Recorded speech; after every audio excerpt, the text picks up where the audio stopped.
It would be fair to say that they were in a tricky situation. We established that they required a very specific type of fuel to travel, and we were not going to find it in this part of the universe. Their only option was to hide and hope that their emergency signal had been enough to alert someone back home so a rescue mission could be attempted. I have to be honest, that was all a very long time ago, and on that day, all those years ago, when I agreed to help, I had no idea that now as an old lady, I would still be keeping their secret and still protecting their ship.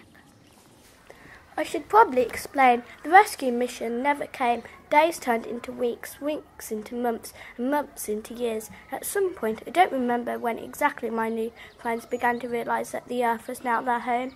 But I'm getting ahead of myself a little, so let's go back a little. It was obvious that the first thing we had to do was hide the wreckage, so we hit upon the idea of filling the craters with water and turning them into pools. It took a while, and it was very hard work, but eventually we filled the spaces with so much water that the broken ship was no longer visible.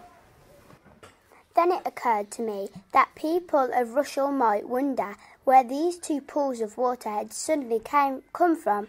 That was going to take some explaining. The four of us sat round for a while, and then the answer came to us. All of us, all at the same time. It was very strange, but we all had the same idea pop into our heads. We needed a cover story, and we needed a good one. We were bold, we were brave, we were bonkers. We were going to change history.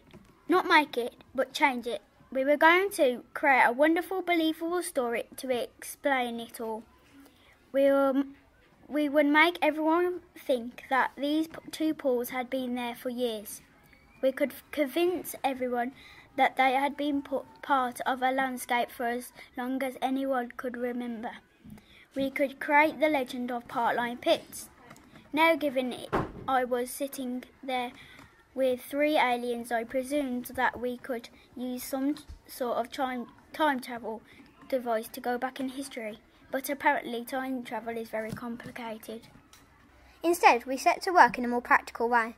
We wrote and published books all about the mining history of Russell. We redrew maps and used mind control techniques on the local people. We broke into libraries and snuck our books with our version of history onto the shelves. We destroyed anything that might give us away or cause people to question our story.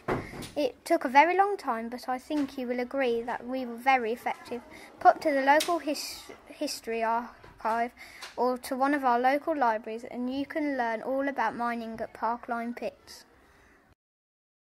You can read about how the Victorians seized to quarry here and created the pools from the lime pits. You can go online and find huge amounts of information on the mining of Russell. You can even phone Walsall Council and a nice man called Tim will tell you all about it. It totally worked. Everyone believes it. We did a great job. Of course now you know the truth. I'm trusting you not to tell anyone else. Please promise you won't.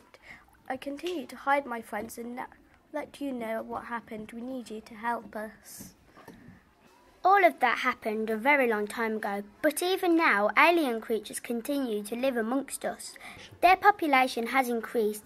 They now live throughout Walsall and they have learnt to use their amazing powers to greater effect. They can morph into other shapes and creatures. They can even appear human-like for a short while. Maybe the jogger you saw earlier is not really human. Perhaps the man out walking his dog isn't what he seems. And have you considered that the fact of your teacher may not be a human after all? The broken ship still lies at the bottom of the pits, hidden by the murky water and the passing of time.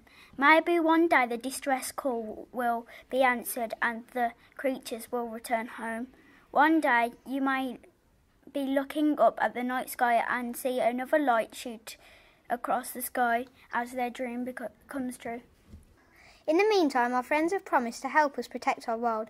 They can't do it alone and ask that everyone take care of the world around them.